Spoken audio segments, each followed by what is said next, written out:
I'm 31, a construction cost estimator for a mid-sized firm that builds the kinds of apartment buildings you point at and say, huh, when did that go up?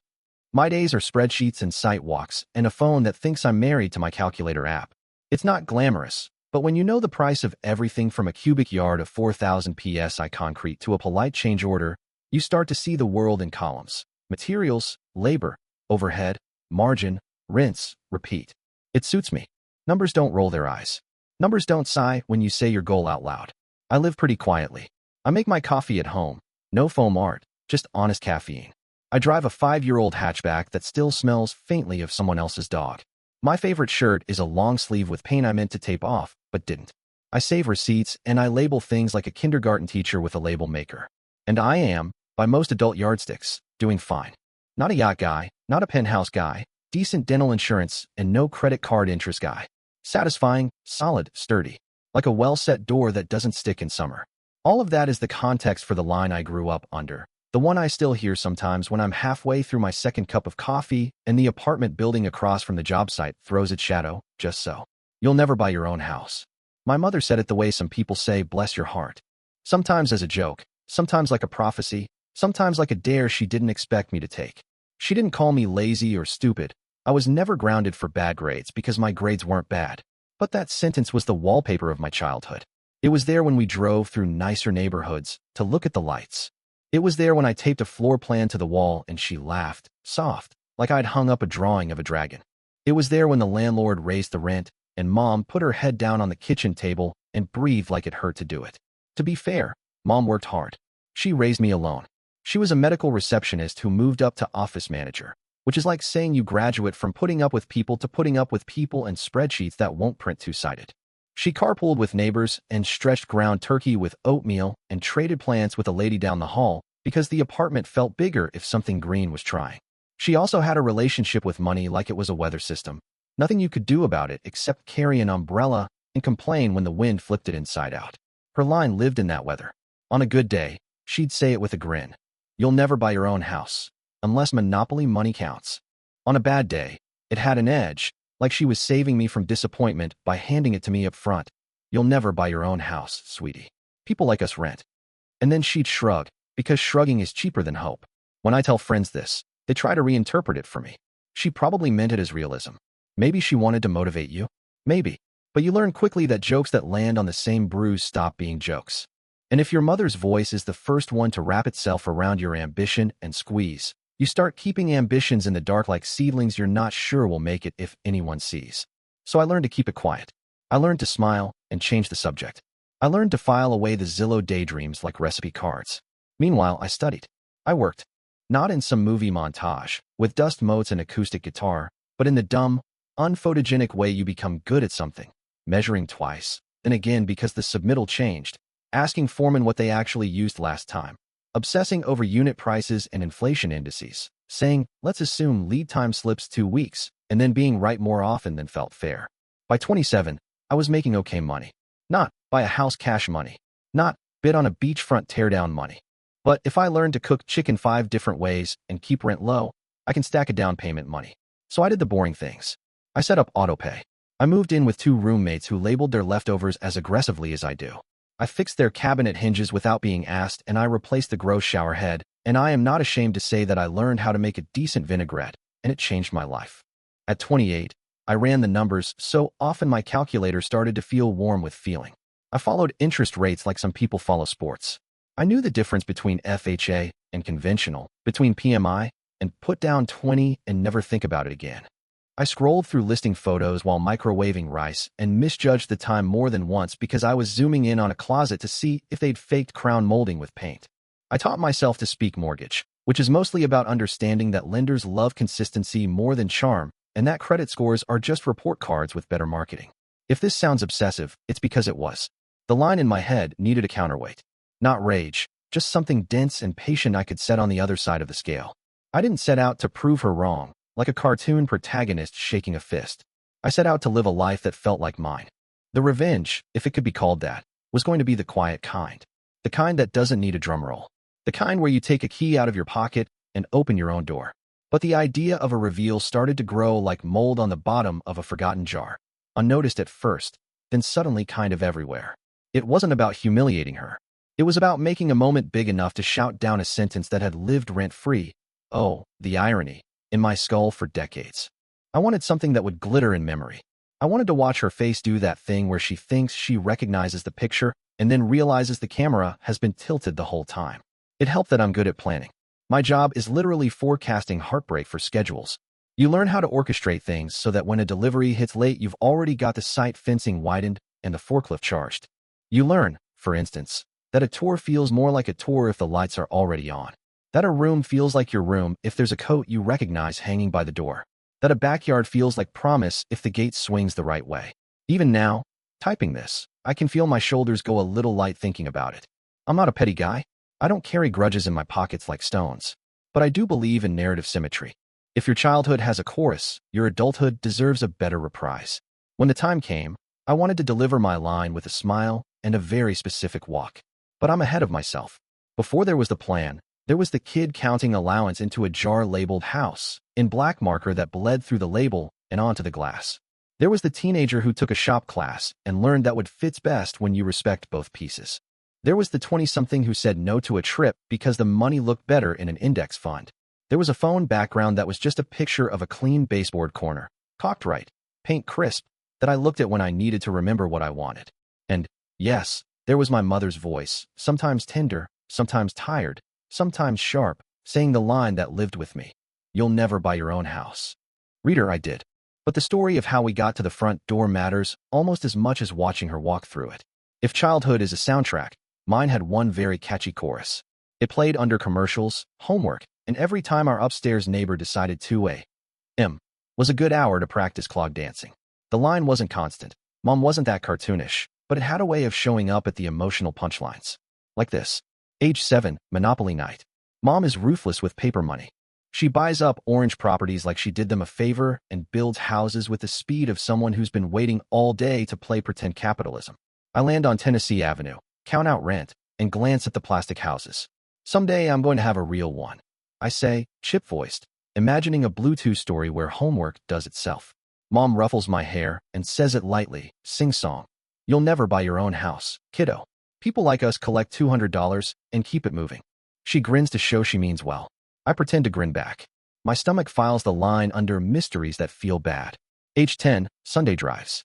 Sometimes we drive through the nice parts of town to look at Christmas lights or landscaping that wasn't just 3 brave bushes and a patchy lawn. Mom would point and say things like, that paint color's called eggshell, so they can charge you double.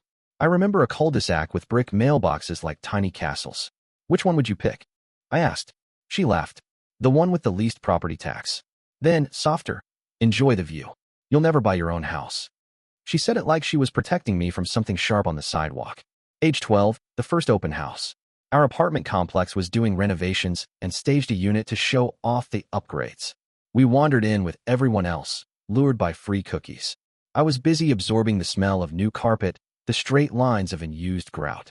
Mom ran her hand along the faux granite counter and said, looks nice until the rent bump kicks your teeth in. I whispered, what if you owned it? She didn't even turn. You'll never buy your own house. Not with what they pay people like me. The leasing agent pretended not to hear, the way people pretend not to hear something that isn't meant for them, and somehow very much is. Age 14, balsa wood and glue.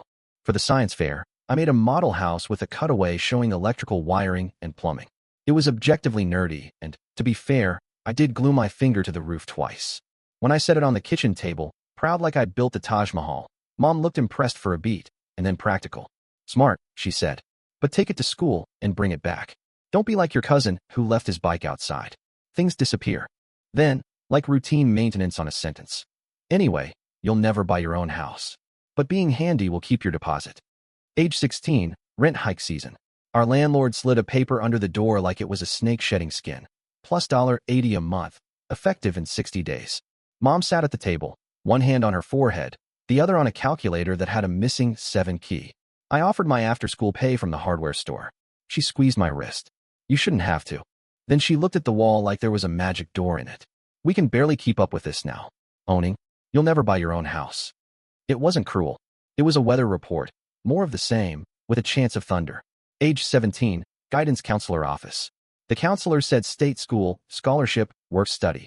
Basically the IKEA assemble-it-yourself kit for ambition. On the form where you list 5-year goals, I almost wrote, buy a house, then crossed it out and wrote stable job. Later, in the car, I told Mom I was thinking about construction management. She said, good. Buildings keep going up even when everything else goes down. Then, without malice, without even looking at me, just don't set your heart on owning, okay? You'll never buy your own house. There it was again, the air freshener of my adolescence, dangling from the rear view and making everything smell like, not for you. Before this reads like Mom was the villain of my story, please hold your tomatoes. She was complicated, not cruel. In her world, you'll never buy your own house was a swear word against false hope. It was how she wrestled control from a system designed to shrug at people who ran medical offices on $15.50 an hour. It was armor. She thought she was handing me some. Still, armor is heavy when someone else puts it on you. I learned to carry it by building muscle where I could, packing my schedule, packing my lunch, packing away any outward sign that I wanted more than our 2-bedroom with the view of the dumpster and 3 summerball trees. I'd spend afternoons at the hardware store where I worked, restocking paint and watching homeowners argue over satin versus semi-gloss like it was a religious schism. They were specific in a way that made me ache. We'll need quarter round here. A guy would say, casual. Quarter round. As if knowing the names of things meant you got to own them. I collected names like they were keys. Schluter trim. Undermount sink. Low-E windows. I learned to tell MDF from real wood by the weight. I learned that people say tile when they mean porcelain and nobody dies. And every time a customer mentioned our contractor, I swallowed whatever feeling that phrase lit up and asked if they wanted help loading. At home, I got a little intense about maintenance. Mom would roll her eyes and say, you're tightening doorknobs like we're being graded. I was grading us, silently, against some future landlord I hoped would be me. I caulked the tub edges with painter's tape like a YouTube pro, and Mom laughed. You trying to get our deposit back in full? And our dignity, I wanted to say, but didn't. There were flashes of tenderness threaded through the greatest hits. The night she admitted she used to save real estate listings in a folder called Someday, and then deleted it after the 3rd rent hike. The time she surprised me with a tiny level from the thrift store because it looked like your kind of toy. The way she kept every school flyer where I'd drawn floor plans instead of doodles. As if paper could carry the weight of whatever I was trying not to say out loud. But the line stuck to the soft parts of me. When prom rolled around and my friends joked about limos, I thought about mortgage ratios. When college friends' posters tacked their walls with travel maps, I printed a budget and stuck that up instead. At 20, I took an internship with a GC and spent my first site walk inhaling drywall dust like it was incense. The superintendent said, you've got a good head. You see where the money goes. Inside, I answered, I know where it could come back from. Out loud, I asked how many cubic yards the foundation had eaten. He smiled like I'd passed some secret test. Mom didn't know this version of me fully, the version growing toward the thing she declared off limits. We talked bills, we talked weather, we talked about the patient who tried to pay with a grocery store gift card. We did not talk house. It had become a word shaped like loss in our kitchen, and neither of us wanted to chip a tooth on it. If you're waiting for a big dramatic moment when I shouted, I'll show you, and stormed out into a lightning storm. Sorry, wrong movie. The change was smaller and meaner. I just stopped bringing my dreams to her for safekeeping. I kept them in the glove compartment of my life and checked them when she wasn't looking. Still, even stealth ambitions need oxygen. I fed mine with 1,000 small habits. I turned saving into a game. I learned to love leftovers in a way that made my roommates nervous. I said yes to double shifts and no to a lot of shiny, forgettable things. All with that chorus low in my ears, sunburn on a cloudy day. You'll never buy your own house. If you've ever trained for a marathon, you know you don't sprint because some guy on the sidewalk says you can't finish. You run because there's a version of you a few miles ahead who can breathe easier. That was me, not fueled by spite. Okay, maybe a splash of it, but mostly by the desire to slip out from under a sentence and into a doorway with my name on it. Mom, for her part, kept doing what she'd always done, holding the household together with coupons and stubbornness, and poking my balloon every time it drifted too high. She'd point out that property taxes could jump, roofs rot, neighbors are loud, plumbing is a demon. She was right about all of it. And yet, the day I realized her line had turned into my meter stick, something I was measuring against, not simply living under, was unglamorous. I was 22, eating a tuna sandwich over a sink in an apartment that sounded like a family of raccoons played soccer at night. My phone vibrated with a bank notification. Savings balance crossed a number I'd scribbled on an envelope years before. I wiped mayonnaise off my thumb and whispered to no one. Okay, not take that, Mom. Just okay. The seedling had roots. I wish I could say I ran to tell her. I didn't. Not because I wanted to deprive her of joy. She would have been happy for me in a complicated, cautious way, but because I wanted to protect the small, new shape of my confidence from the breeze her sentence always brought. I decided then that when the time came, I would build a moment solid enough to stand in without wobbling. Something fun, a little theatrical, a story both of us could retell at different angles without bleeding. That's the thing about growing up under a refrain. Eventually you learn harmony. Mine sounded like budgets and spreadsheets and the quietly deranged excitement of comparing loan products. It sounded like early mornings at sites, like boots that earned their scuffs, like saying no, thanks to a lot of instant dopamine. It also sounded, I admit, like a plan forming, not a mean one, but a clever one. If she'd given me a line, I was going to give her a scene. But that's the next part. First, I had to become the kind of person who could sign for 30 years without throwing up. I had to turn kid who knows what quarter round is into adult who knows when to walk away from a listing because the driveway slopes toward the foundation. I had to build a life sturdy enough that when I finally said the words, they'd land like a key in a lock. I bought a house. And I had to make sure, when I said them to my mother, that the room was arranged just so, the lights already on, the gates swinging the right way. College didn't feel like a launch so much as a construction site where the excavation took longer than planned. State school, work-study, a part-time gig at a lumber yard where the forklift had more personality than most freshmen. I learned to carry a backpack that was 60% textbooks and 40% meals in reused cottage cheese tubs. Ramen got upgraded to things you can do with rice and an egg. I learned early that the satisfying click of a balanced budget can be as addictive as a game level up. I'd highlight the cell where the dollars matched and sit there a second, letting it land like a small applause. The first time I felt like I spoke fluent spreadsheet was for a construction methods class. The professor assigned a mock bid for a small clinic. Everyone else wrestled with the drawings. I fell in love with the numbers. Unit costs nested inside assemblies nested inside timelines. It was like taking apart a Russian doll and finding, at the center, a note that read, "If you plan for reality, you can afford a nicer paint." When I got the highest grade in the class, the prof wrote, "Estimator brain." I didn't fully know what that meant yet, but it sounded like a job and not just a tendency. Work bled into not sleeping enough. In between, there were the small thefts of joy that, if you stack them, become pride. I returned cans. I brought a calculator to the grocery store.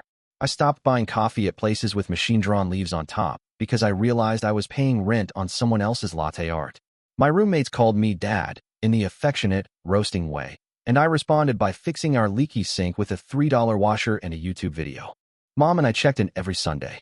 She'd ask if I was eating, and then tell me a story about a patient who tried to pay their copay with scratchers.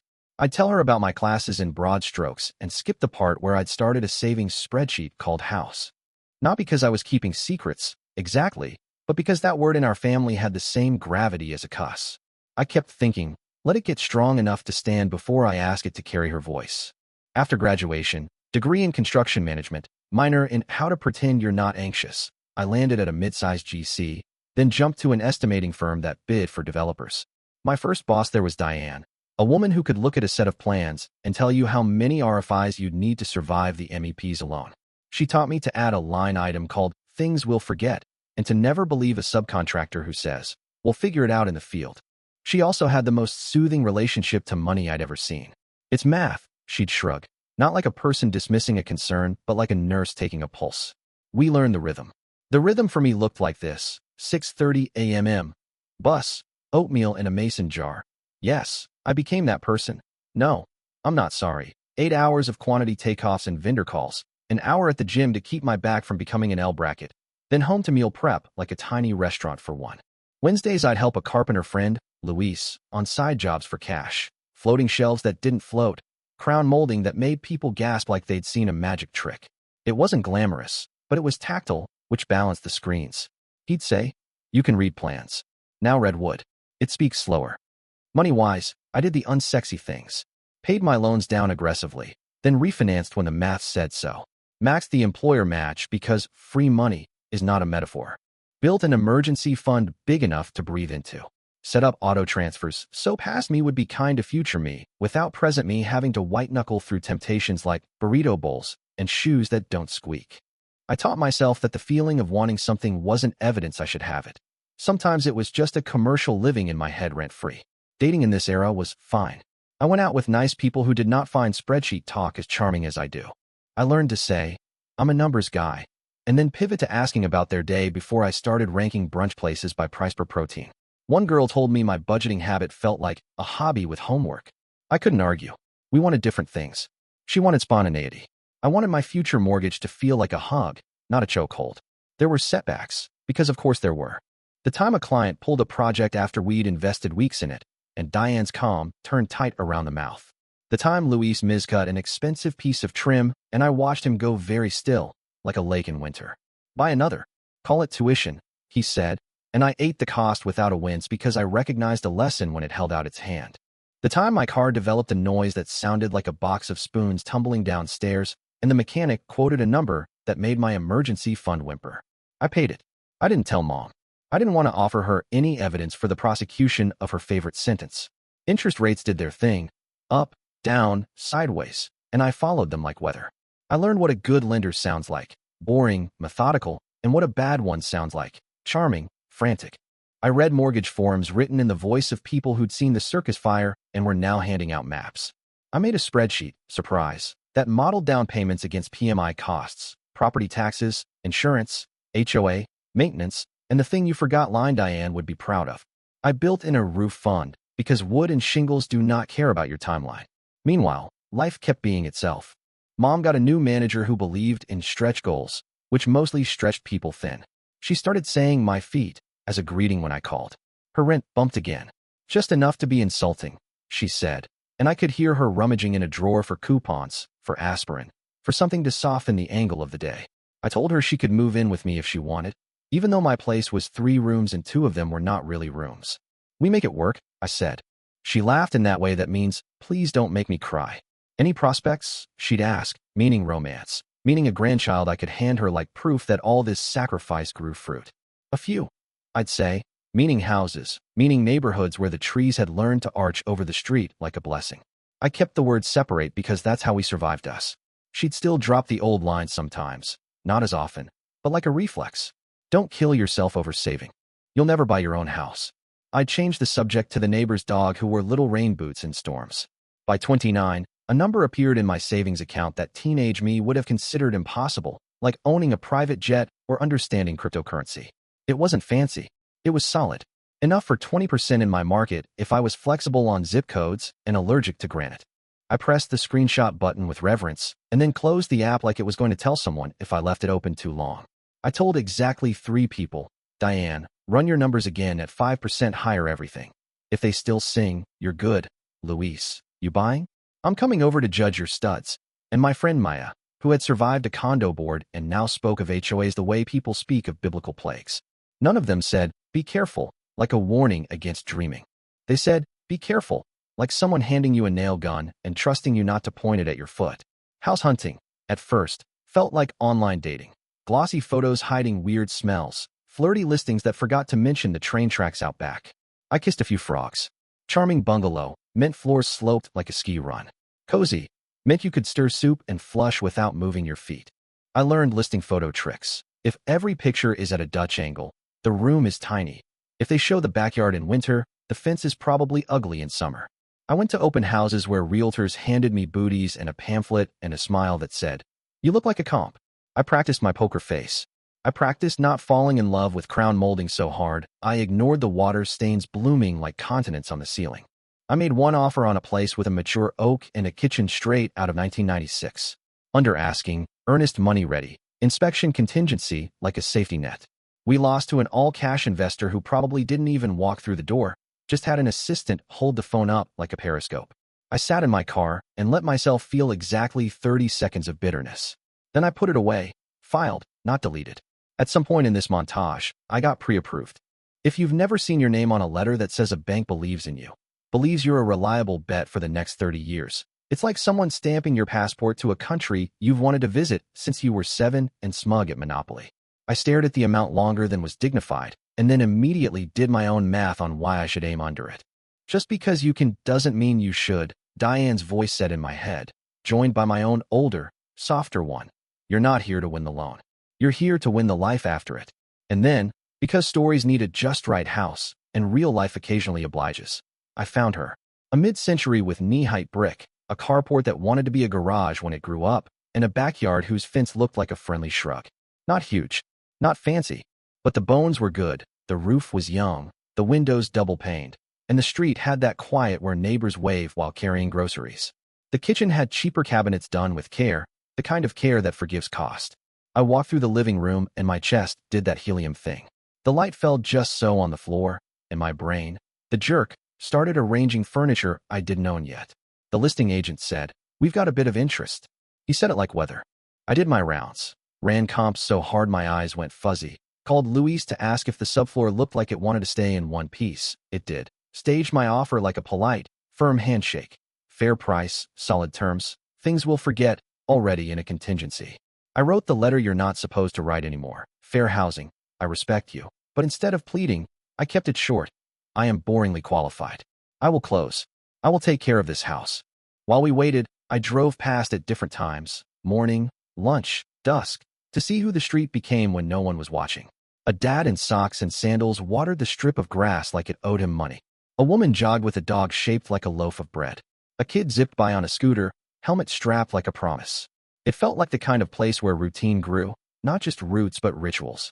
When the call came, they accepted. I was in the aisle at the hardware store, because of course I was, staring at a wall of fasteners like they held answers. I leaned against a shelf of galvanized screws while the world did a slow zoom.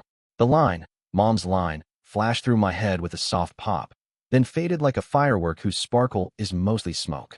I didn't grin. I breathed. The kind of breath that finally reaches every room inside your ribs. I didn't call her. Not yet.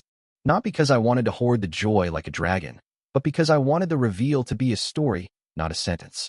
I wanted to invite her into something I'd built with numbers and hours and a kind of stubborn love that looks, from the outside, like penny pinching. Closing was on the calendar. Inspections were booked. The lender and I moved money around like a very boring magic trick. I bought a folder that snapped shut and put every important paper in it, and carried it like it contained a small animal I loved. And somewhere between signing a disclosure for the third time and buying a secondhand lawnmower off a guy named Craig who called every tool a bad boy, the plan began to simmer. Not a prank, not a gotcha, something gentler and more precise. A little theater, some choreography, a neighbor with a friendly fence, and a line I'd been practicing for 31 years finally getting the response it deserved. Closing day felt like a scavenger hunt where every clue said, "Sign here." The title officer slid papers across the table in neat stacks, and each one wanted my name in a slightly different style. Full, initials, middle initial, but not on Tuesdays. She smelled faintly of citrus and inevitability. "Congratulations," she said after the last pen stroke, as if she had personally lifted the house onto my back like a backpack. Diane texted me a single line, "Proud of you. Now build a maintenance budget before the ink is dry." Luis sent a selfie with a tape measure like a sash. "Miss Homeowner 2025. I held the keys in my palm like they were heavy for their size, like coins you'd save for a wish you already knew. I drove to my house, writing that still makes my lungs do a tiny shimmy, and parked in the carport that promised to be a garage someday, if I fed it boards and vows. The porch had that breath of new paint and old wood. The lock turned reluctantly, as if it didn't recognize me yet. Inside, it was echo and light, the kind that makes your footsteps sound like a conversation you weren't aware you were having. I stood in the middle of the living room and just stood. If I'd been a more theatrical person, I might have performed a monologue to the air. Instead, I opened a window. The house exhaled like it had been waiting. The first thing I moved in was a broom. The second was a coffee maker. There are fancy rituals for christening a home. Mine involved caffeine and sweeping up the evidence that the final clean had been more of a decent attempt. I rolled up my sleeves and met my baseboards for the first time, polite. "I'm your person now," I told them, because I talk to inanimate objects when no one's around and sometimes when they are. I did the small, ceremonial things you don't realize you've been picturing since you were 7 and smug at Monopoly. I hung one coat on the hall hook, toasted a single piece of bread in a very empty kitchen, turned on a lamp just to see what the room looked like in lamplight and not least light. I lined up a pair of shoes by the door and felt the sight of them like a sentence punctuated properly. The refrigerator hummed with the low confidence of an appliance that knew it didn't have much to do yet. The water from the sink tasted like a new start, slightly metallic, full of potential. I slept on a borrowed air mattress on the living room floor that night, the house ticking to itself as it cooled. There's a sound old wood makes when it's deciding whether to accept you. "Settle," Luis had said once, hearing a beam creak. "Houses gossip. Mine apparently had a lot to say. I lay there in the dark, listening to my roof mutter and the fridge consider its options, and felt the chorus of my childhood line deflate quietly. You'll never buy your own house. Okay then. Watch me warm up a leftover burrito in a kitchen that is legally mine. It took 2 weeks to move the rest of my life. I did it gradually on purpose so the house could learn my weight without bucking. Maya came over with plants that thrive on neglect and a note that said, "For the corners." She walked each room like a realtor and whispered, "This is good." We stuck a level on the laundry shelf and saw the bubble hover, indecisive. "We'll fix you when you've earned it," I told the shelf. Maya laughed and patted the wall like a horse. Mom called the night I got the keys. "How was your day?" she asked, the way you ask a person when you are tired and will love whatever answer they give you as long as it doesn't require standing up. I said, "Good," and felt the word glow behind my teeth. "Work okay," she said. "Yeah." She yawned. I had a patient argue that their copay should be less because they were polite about it. People are wild.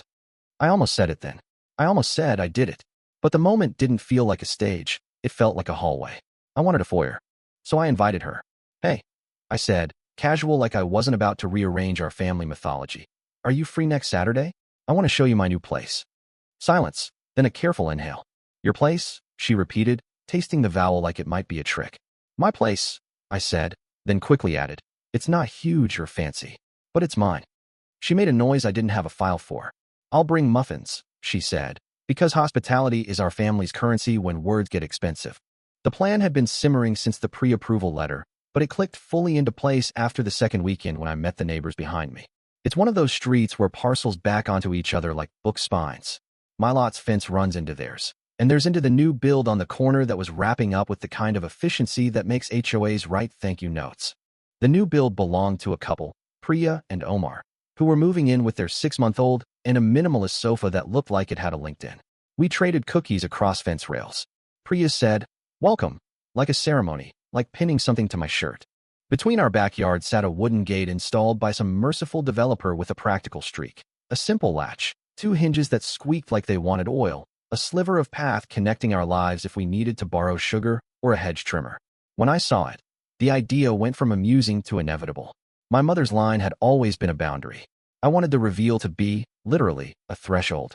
"Okay, this is going to sound weird," I told Priya and Omar a few evenings later, standing at the shared gate with a Tupperware of lasagna like a bribe. I explained the sentence I'd grown up under, the new house, the reveal I wanted, a quick decoy tour of their pristine, new-build perfection with its boilerplate smell of fresh paint and construction dust, then a stroll through the gate into my not new but mine. I promised no weird gotcha, no social media, just theater for one person, a small, controlled magic trick. "I want her to feel delighted," I said, and a little surprised, and safe. Omar's laugh startled a bird from the eave. "You want to borrow our house?" Saying it out loud made it sound deranged. "For 10 minutes," I said. 15 if she stops to admire the island. Priya looked at the baby, then at me, then at the baby again, as if to consult an oracle. "We're not moved in yet," she said slowly. "We have the builder's final on Friday, then keys Monday. If you want to use it Saturday morning before we bring the boxes, we're not monsters." She smiled. "Will there be muffins?" "I can guarantee muffins," I said.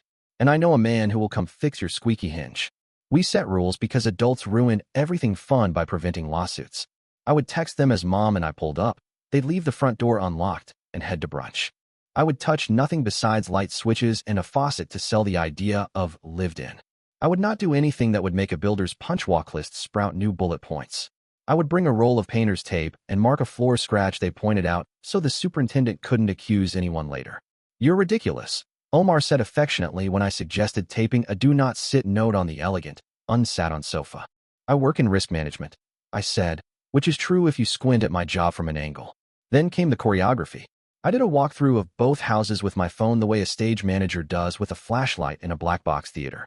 Neighbor's front door, hall, kitchen, sleek quartz, asking for fingerprints. Living room, staged plant so shiny it could reflect existential dread. Sliding glass door to the backyard, track cleaned within an inch of its life. Across the lawn, unlatch the shared gate. Step into my yard, fence scuffed, grass a little dandelion curious, string lights I'd hung earlier that week like a gentle breadcrumb trail. Back door, then living room with the lamp I'd chosen because it made the room feel like a warm voice. At each stop, I added tiny things to make it read home, without claiming what wasn't mine. In Priya and Omar's kitchen, I asked permission to set a single clean coffee mug on the counter and drape a dish towel over the oven bar, like someone had just stepped out to answer the door. Not my dishes, I told myself, tapping the counter like a nun rapping a knuckle. In my yard, I hung a wood plaque by the gate, just a small square with the word welcome burned into it by a teenager on Etsy. If Mom noticed it on the way through, she'd dismiss it as earnest overkill by an overeager neighbor. If she noticed it again on the inside of my gate later, turned around, it would click. I also did a very silly thing which I will defend to my last breath because it mattered. I put a coat I knew my mother would recognize on a hook by my back door and set the ceramic chicken spoon rest she once found at a garage sale, the ugliest, most beloved object in our family, by my stove. The chicken is our bat signal. Seeing it would collapse the geography of the trick and land us firmly in my kitchen. Logistics. I bought a small bouquet, supermarket fancy, put it in a mason jar on my actual table because houses deserve flowers at least once even if their owners are practical people. I set the thermostat to a degree warmer than default, so when we walked in it would feel like stepping into a hug. I pre-cracked a window for the smell of cut grass I'd been working on since I bullied my mower over that first nervous half-inch. I even practiced the line that had been camping in my head for a decade. Welcome to the place you said I'd never own. Not snarled, not smug. Smiled, offered like a slice of cake. In the days before the Saturday, the house settled into me. I fixed the squeaky hinge on the hall bath, found a paperclip inside the return vent like a time capsule labeled, "Someone had a desk job here," and discovered the back bedroom gets golden at 6:13 p.m. in a way that makes you forgive everything cheap they did in 2002. I also woke at 3 a.m. one night convinced I was being a jerk. I lay there and interrogated the plan, the way you interrogate leftovers at midnight. Is this a good idea, or are you hungry for attention? I pictured her face, hardening, embarrassed, small. I almost called the whole thing off. Then I remembered 7-year-old me, chip-voiced and Monopoly rich, being told he'd never own the thing he wanted, and 16-year-old me holding a rent hike notice like a summons, and 22-year-old me whispering "okay" to a bank app because it was safer than saying "someday" out loud in our kitchen. I thought about how armor doesn't come off by itself. Sometimes you need a hinge and a gentle hand. The plan wasn't a dunk. It was a ceremony for laying down a sentence neither of us needed anymore. Friday night, I texted Priya, tomorrow 10 a.m. Okay? We'll leave the door unlocked. Enjoy your theater. Omar, tell your mom my quads are better than my grass. I packed a tote like I was a tiny traveling show. Painter's tape, microfiber cloth, a spare key, muffin box, a printed photo of me and Mom at some depressing apartment holiday party where the string lights were doing their best, and the chicken spoon rest wrapped in a kitchen towel. I set out the coat, the bouquet, the words I'd been practicing. Saturday morning, I woke up early to a sun that felt like applause. I made coffee, stood in my doorway, and watched the neighborhood blink awake. A man in socks and sandals, different man, same energy, retrieved a newspaper from a driveway like a ritual. A squirrel made all the choices a squirrel makes. Somewhere, a baby declared war on a nap. My phone buzzed. On my way. Mom added a heart. I wiped a non-existent smudge off the counter, checked that the back gate latch swung smooth, and whispered to the house, "You ready?" If a building can nod, mine did. Mom pulled up 5 minutes early in the Corolla that has survived more oil changes than some marriages. She stepped out with a bakery box, lipstick on like armor, hair set the way her generation sets things, with commitment. She stood on the sidewalk and looked up and down the street, like she was measuring it against a map in her head. "It's nice," she said, neutral, as if niceness were a thing that could run out. "It is," I said, and meant the whole block. Porches that wave back, trees that have learned patience, a quiet that isn't sullen. I took the muffins like they were ceremonial, which in a way they were. She hooked her arm through mine the way she did when I was a kid crossing parking lots, and we walked to the neighbor's front door with my heart practicing cardio. I texted Priya, "We're here." Doors open. "Break a leg. Omar, don't let her see my dust." I opened the neighbor's door, and Mom stepped into a foyer that still smelled like a brochure. You know that new build scent? Paint on top of drywall on top of good intentions. The air was the clean of "no one has cried here yet."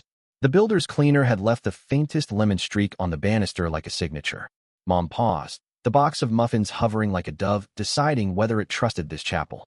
"This is modern," she said, which is her polite word for expensive and sometimes for sharp corners. The entryway bench was a slab with ambitions. The mirror did not forgive. She clocked her reflection and put on her company face. "Let me give you the tour," I said, light, like this was a normal sentence and not a small fraud. I guided her into the kitchen first because kitchens choreograph the rest of the impressions.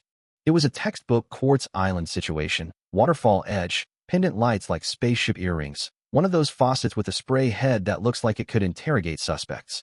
I'd placed a single white mug on the counter, handle angled toward the chair I knew she'd pick.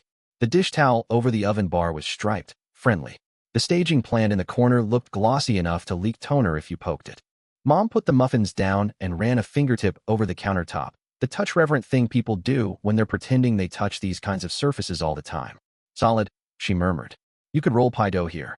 She opened a drawer, closed it, did the soft close test again because the first time felt like a trick. Huh. Her eyebrows went up. They made these for people who slam.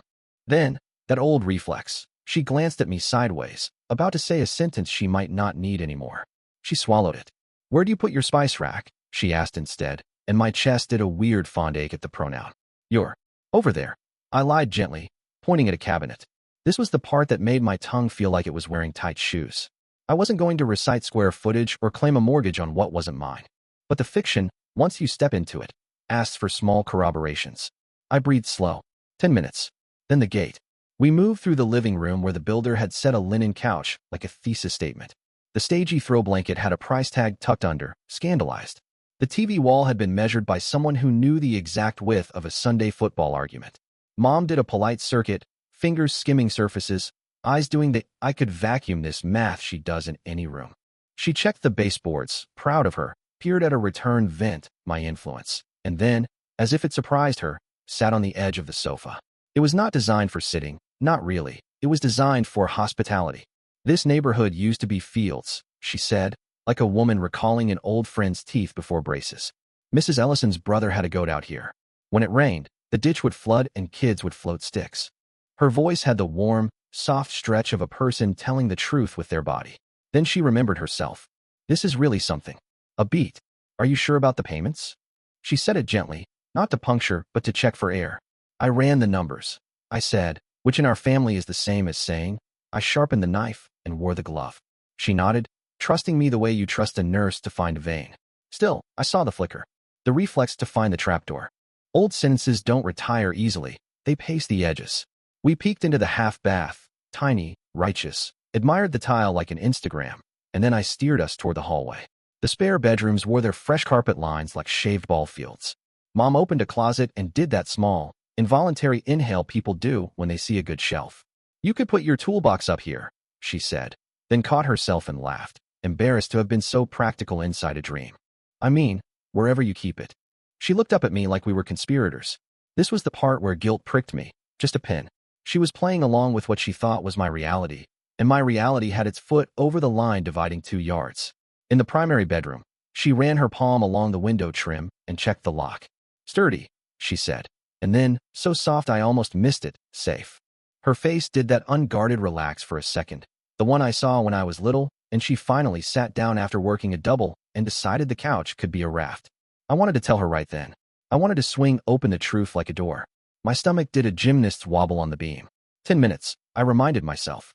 Not to torture her, never that, but to earn the moment. I had one more doorway to show her first. We circled back to the kitchen like travelers who realize the fountain is the center of the city. I turned the faucet on for a second, because water makes a house feel inhabited. Pressure's good, she observed, the Protestant of plumbing. She touched the dish towel again. Is this new? It is, I said, and we both let the sentence sit there, vibrating with 2 meanings. She looked around, the practical tally running, surface area to clean, corners you'll bump your hip on, light switches she'd memorize in a week. When she spoke next, the sentence came out like a hand reaching for balance. Did someone help you? Diane, your boss? A fair question. In our world, big leaps are often caught by other people's nets. I had help, I said, completely true. Luis's wisdom, Diane's caution, Maya's plants, Priya and Omar's trust, a merciful market moment. But I did the work. She nodded, slow. You always do. There it was, a sentence I wanted to frame and hang above a doorway. We headed toward the sliding glass door. Outside, the yard lay like a stage waiting for actors, rectangle of fresh sod, fence that said, we can talk, sky being very sky about it. I unlocked the slider and it thunked on its smooth track, the builder's pride. The air was a degree warmer out there, carrying tiny whiffs of someone else's Saturday, grill smoke distant, cut grass closer, a radio muted by distance. Mom stepped onto the patio with the tentative footfall of a person testing a dock. "Oh," she said, the vowel round and pleased. "Look at this." We stood there a moment, gazing at the shared fence that had become, in my mind, the hinge from past to present. The gate between yards looked ordinary, wonderful in its ordinariness. 2x4s, black hardware, a straightforward latch. I'd oiled it that morning until it moved like a polite suggestion. On the far side, my side, string lights waited for their cue. The little jar of supermarket flowers visible just through the glass of my back door, like a wink. Mom pointed at the neighbor's 2 birches, leafing like teenagers. "They'll be good shade," she said. "Less AC. Always counting. Always locating the savings inside the view." She looked back through the slider at the glossy kitchen and her face shifted, trying on pride and caution and a bit of incredulity. "I'm happy for you," she said, and her voice did not wobble. "I really am. She didn't finish. She didn't need to. I know the ghost sentence she wrestled with. It breathed around us, shy in daylight. "Come on," I said, picking up the bakery box. "Let me show you the best part." She laughed. "Better than soft-closed drawers."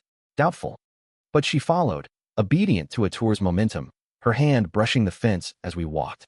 Up close, you could see the texture, the small scuffs where a ladder had once kissed it, the way sun silvered the grain. "This is a nice fence," she said, and I wanted to buy it a latte for being such a good sport about metaphor. We reached the gate. I put the box down on the little patio table the builder had left like a prop and turned the latch. The metal made a tiny sound, decisive, respectful. On the other side, my yard waited, quieter, a little imperfect, full of the future that isn't glossy but is honest. I could see, from this angle, the coat hanging by my back door and, on the counter just inside, a bright dot of ceramic chicken peeking like a punchline. Mom tilted her head. "Where does this go?" she asked, curiosity winning over decorum. "The neighbors?" "Sort of," I said, swallowing a laugh that wanted to burst out of my chest and ruin the timing. My heart thumped like a fist on a wood door. I breathed once, twice, felt the old sentence pacing in the background like a dog that hears thunder, and then I smiled at her the way you smile when you've set the table just right. "Through here," I said, and held the gate open like a gentleman at a threshold. The latch lifted with a sound so small it felt like punctuation. We stepped through, and the world shifted half an inch. You could feel it right away, the difference between brochure new and lived in starting now. The grass on my side wasn't perfect, it had opinions. The soil smelled like somebody had cared about it this morning and would care again tonight. The string lights, still off in daylight, made a lazy scallop along the fence, like a smile that hadn't quite decided to show teeth. Mom paused in the doorway between yards, one hand on the gate as if testing its manners. "Huh," she said. Not a word exactly. More like a soft exhale you give a painting that surprises you. Her eyes did a quick inventory the way her eyes do. Gate hardware, sturdy, fence height, decent, neighbor's maple, sheds, plan accordingly. Then she saw the little wood plaque on the inside of the gate, welcome burned into it, the same one she had breezed past on the other side 5 minutes ago. She frowned, a tiny line between her eyebrows knitting a thought. "Didn't we already?" "Come on," I said gently, as if not answering was an answer. We crossed the lawn. The air on this side was a degree warmer, the kind of warmth thermostats can only pretend to understand. From here you could see straight through my back door window, the bouquet on the table catching sun, the ugly ceramic chicken spoon rest on the counter like a family joke that refuses to die, and, on the hook, her old marigold coat, cheery as a traffic cone, the one she'd given me when I moved into my first apartment because it's too bright for me, which was her way of saying, "Take something of mine that will see you home in the dark." She stopped. "Wait." Her voice did a small, involuntary reach. I opened the back door, and the house breathed out its now familiar note. A little paint, a little laundry soap ghost, a little you live here now. I stepped aside and held out a hand like a doorman who knows the person coming through pays the mortgage. "Welcome," I said, the line finally showing up for work, soft, not a knife but a ribbon. "To the place you said I'd never own. There are silences you keep because you've earned them." This one was that. Mom's face did 3 expressions in 2 seconds. Surprise, the bright, child kind. Embarrassment, the adult, on the butt kind. And something I'd never seen before that lived between pride and relief. "Is this," she started, then finished with a hand gesture that encompassed the entire house, the lawn, the past, the future, and also, somehow, the muffins. "Yes," I said. Then, because honesty's the whole point. The other house is the neighbors. Priya and Omar. They let me borrow it for 10 minutes because I wanted. I groped for the right word and landed on one that didn't make me hate myself. Theater. She blinked. For a half-breath, I saw the old reflex flare, the desire to armor up with a joke, a jab, a shrug. So you tricked me, she said. Not unkind, not pleased. An observation. I nodded. A little. Not to make you feel stupid. To make this feel big enough. And then the chicken did its stupid magic. Her eyes flicked to it, and she laughed, an honest, ridiculous sound that wobbled at the edges. Is that my bird? Our bird, I corrected, grinning. Every house we've ever lived in. That thing has judged us from a counter. She walked past me into the kitchen like a swimmer, finally deciding to trust the lake.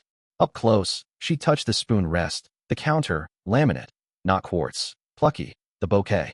Those are supermarket flowers, she said, approving. We're not monarchs. She turned, slow, 360, like a dog circling before settling. And then, very quietly, it's warm. I fiddled the thermostat, I admitted. I wanted it to feel like a hug. Her gaze snagged on the marigold coat. That's mine, she said. And then, correcting herself in the same breath. Yours. Mine first. God, I don't know the grammar. She reached out, thumb rubbing the cuff like you do with a baby blanket as if memory has a nap to it. I thought. She trailed off, and the old line I'd grown up under hovered between us like steam on a mirror. She didn't say it. She looked at me instead, and her mouth did the thing it does when she decides not to repeat a habit that used to feel like safety. You did it, she said. For syllables, no hedge. Then softer, almost to the chicken. You did it, and I didn't think. She stopped herself again and squeezed her lips together, as if to punish them for trying to go old places. When she spoke next, it came out narrow and true. I'm proud of you. I made a small, involuntary noise, embarrassing, mammal, and busied my hands with the bakery box to keep my face from doing a TED Talk. Want to see the rest? I asked. It's not as shiny as next door, but it's honest. She nodded and followed, fingertips grazing the wall like a blind person learning a room. We did the tour again, my tour this time. The living room where the lamp makes the evening behave. The hall bathroom with a freshly quiet hinge. The back bedroom where the 6:13 p.m. light does stained glass without needing a church. Her commentary shifted. Not would be nice hypotheticals, not be careful slogans. Practical, anchored, present. You'll want caulk along that edge before winter. That vent cover could use a scrub, soak it in soapy water. If you put a rug here, the room will stop echoing like it's practicing opera. We were speaking our family language, and for once it wasn't warning, it was care. We ended in the kitchen, the center of everything because it holds the knives and the sugar. She stood at the sink, ran the water, did the pressures good, not again, because rituals make people feel like themselves. I need to say something, she said finally, water burbling like applause under the words. She turned it off, dried her hands on the towel like she was getting ready to hold a fragile thing. I have said that sentence your whole life. No need to quote it. We both had it memorized. I said it because nobody ever said the opposite to me. I said it because I was scared and tired, and because if you don't expect cake, crackers can feel like a party. I told myself I was being realistic so you wouldn't be disappointed, but really, I was protecting me from watching you get hurt. She winced. That's not the job description. I leaned on the counter, as if listening required infrastructure. The sarcasm engine in my head idled, politely turning itself off. I know, I said. And I did, or at least I had learned to. But there is a difference between understanding and hearing the apology shaped into words. I'm sorry, she said. 2 words, elusive, landing heavily. I'm sorry I planted a sentence in you that made you work twice as hard. I'm sorry I laughed at your floor plans and called it a joke when it was just fear in a party hat. Her eyes shined but didn't spill. I was wrong. I did not make her squirm in it. I'm not a judge. I'm a guy who labels spice jars and has an expensive relationship with caulk. Hey, I said, and reached for the photo I'd tucked in my bag. The one from the dim apartment holiday party years ago. Both of us in sweaters trying to make fluorescent lights feel festive. I stuck it on my fridge with a magnet shaped like a tomato. Put this up, I said. Help me start the wall. She exhaled a little laugh, took the magnet, and pressed the picture into place with the decisiveness of someone who knows how to stick things. You always did like walls, she said. Then she looked at the photo as if seeing it for the first time without the old line stapled to it. Look how young we were. We're still dumb, I said, and we both smiled, the kind that makes your jaw feel it the next day. Do Priya and Omar know I almost stole their house? She asked, mischief returning like blood to a limb. They do, I said. They're saints. I left them muffins as penance. She snorted. Never trust anyone who can sit on that couch without leaving a butt print. I pointed at my own, far less dignified couch. We're a butt print-friendly operation over here. We ate in companionable quiet for a minute, lemon poppy seed, because fate respects a theme. leaning on opposite sides of the island that is not an island at all, but a sturdy thrifted table pretending. The kitchen filled with the small sounds that mean home. Wrapper crinkle, swallow, a cabinet sighing on its hinge. Outside, a neighbor's laugh ricocheted off a fence. Somewhere a lawnmower coughed awake and changed its mind. She broke the quiet with a question that landed like a gift. What do you need? It wasn't a test or a trap or a coupon for doubt. It was logistics offered as love. I grinned. You want to help me pick paint? I need a color that says competent without saying dentist. She barked a laugh and clapped her hands once. We are not doing gray. I refuse to live through another era where everyone's walls look like a thunderstorm got tired. She tore off a sticky note from her purse, of course she had one, and started a list. Also, give me a copy of the key. The emergency one. I won't use it. She paused, eyes kind. But I'd like to know the door knows me. It will, I said. We stood there and let that sentence be true. Before she left, she walked back to the gate and looked at it from my side, then reached out and closed it, gentle, latch-kissing metal with a tiny promise. That was a good trick, she said over her shoulder, not mocking now, admiring the craftsmanship. The kind that lets you set something down without breaking it. Thank you for walking through, I said. I always have, she replied, and I realized she wasn't wrong. Just sometimes she'd been walking ahead to clear the brush, and sometimes she'd been walking behind, yelling warnings, and today, for once, we were side by side. The fence less a boundary than a prop that had finally done its scene and could go back to being wood. When I walked her to the car, she did the mom thing, straightened my collar, a hoodie, told me to text when I changed my air filter, I do, and then, as she got in, hesitated like a person about to toss a coin into a fountain. Say that line again, she said. The one you practiced. I laughed, busted. You knew? Please, she said, rolling her eyes with gentle mercy. You're my kid. I can hear rehearsals. She leaned out the window, chin tilted, ready. I cleared my throat like a ham and said it, once more, for the cheap seats. Welcome to the place you said I'd never own. This time, she didn't flinch. She nodded, solemn as a judge, then smiled slow. You do, she said. You do. She drove away with the deliberate care of someone carrying good news in a paper bag on the passenger seat.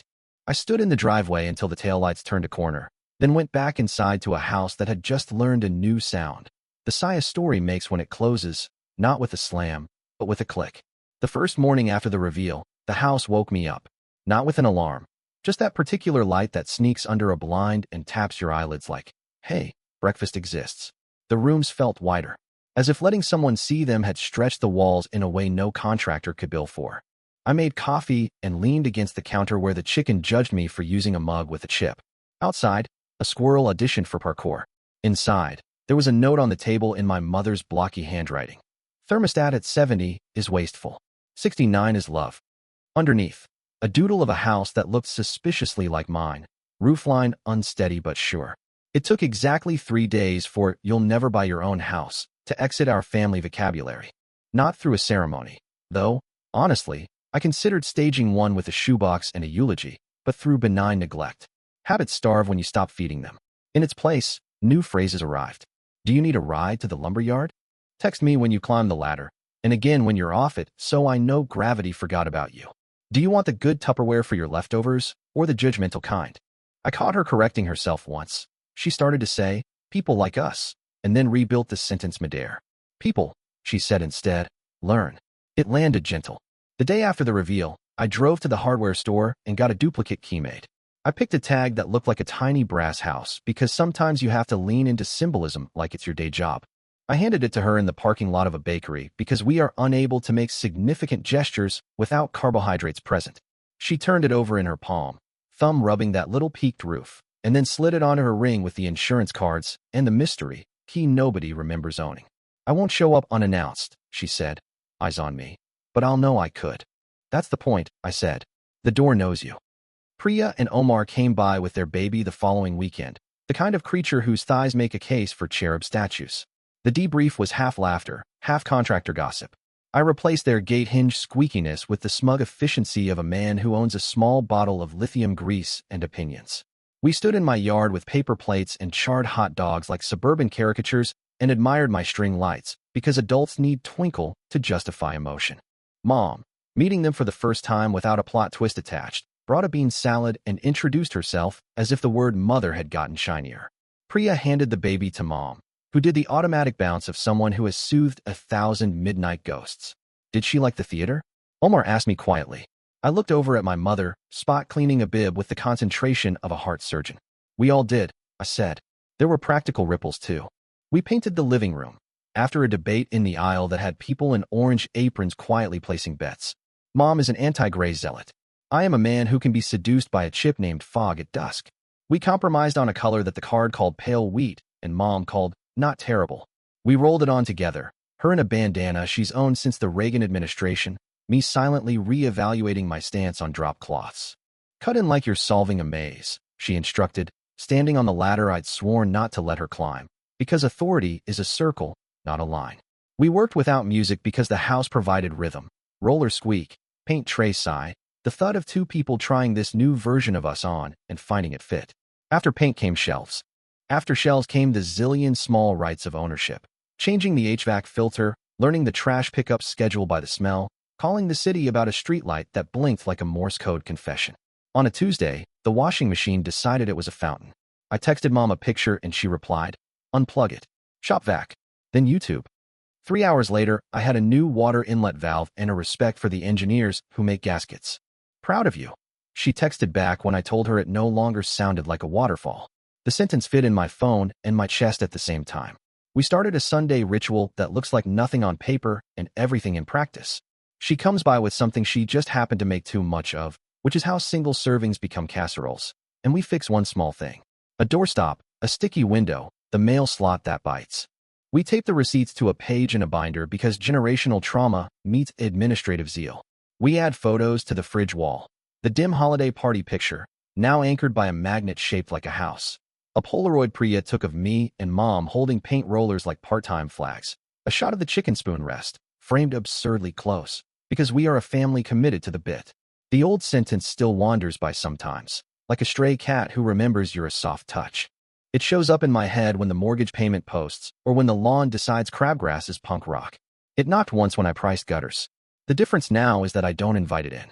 When it paws at the door, I hold up the brass key on my ring, and it squints and goes elsewhere. The counterweight I'd been building for years, savings, spreadsheets, work boots, has found its shape in a thing with roof shingles and a gas bill. People ask, because this is the internet and curiosity is a sport, if the reveal felt mean, if I was cruel, if it was revenge with teeth. It wasn't. Or maybe it had teeth the way a zipper does. Useful, not designed to wound. I could have texted her a photo of a key. I could have said the words over the phone in the grocery store aisle by the bulk bins. But the sentence I grew up under was a performance. We lived under it. We built schedules around it. I wanted the apology, if there was going to be one, to have scenery. The gate gave us that. Wood and metal, hinge and latch. The joke without humiliation. The surprise without betrayal. We got to walk through a boundary together and close it gently behind us. If that's revenge, it's the kind you take with oven mitts on. Not everything changed. Money is still money. Roofs still consider gravity recreational. I still make a spreadsheet for anything that glints. Vacations, tool purchases, a weed whacker named in my head like a dog. Mom is still herself. Sharp, funny, capable of turning a compliment into a caution if the wind changes. But her refrains are different now. "Have you checked your sump pump?" Often share space with, "I told Linda at work my son bought a house, and she made a face, and I didn't even make a single joke." Progress. Once, a month after the reveal, we sat on the step at dusk, eating popsicles like kids pretending to be grown. She looked at the fence and said, "Thoughtful." I said that sentence so many times it made a rut. "We walked around it," I said. "We did," she agreed. Then she bumped my shoulder like a teenager. "Your grass needs work. So does your Corolla," I shot back. "Blasphemy," she said, but she was smiling when she said it. The last piece of theater happened accidentally. We were in my kitchen. She was rummaging for a zester I didn't own because I am a practical man who has never zest on purpose. She opened the drawer where I keep warranties and spare batteries and old apartment keys I'm a little superstitious about throwing away. She pulled one out, held it to the light, and frowned. "Which place was this?" "The one with the wall heater that sounded like a dragon with asthma," I said.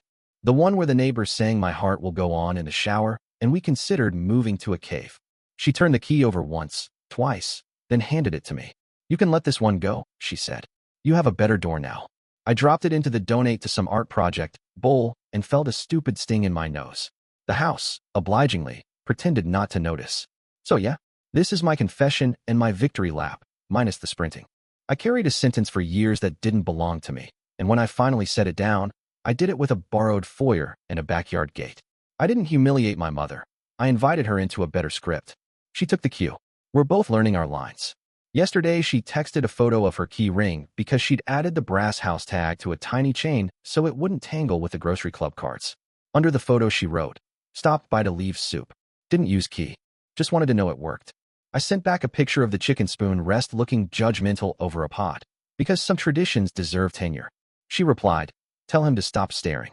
The house continues to gossip and settle. The back bedroom still does its evening stained glass at 6:13. The neighbor kid on the scooter has upgraded to a skateboard and a helmet with stickers that say things like "Eat Pavement" and "Math Club" because we contain multitudes. Luis came over and helped me install a garage door opener that hums like a contented bee. Diane, saint of margins, dropped off a potted snake plant because you can't kill it, and I believe in wins. Maya vetoed a rug choice and was right. Priya and Omar's baby learned to wave at the string lights. I swear the lights wave back. And Mom, well, she added a magnet to the fridge that says, "Some roofs are held up by stubbornness." I didn't correct the grammar.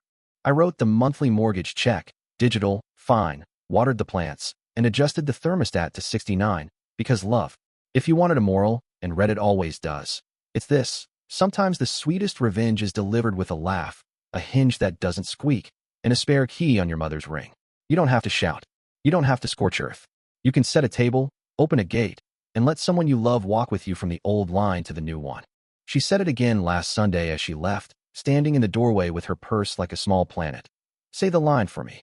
I rolled my eyes, practiced ham. "Welcome to the place you said I'd never own." She touched the doorframe, eyes soft as cloth. "You own it," she said. "And I'm so glad I was wrong." "So am I."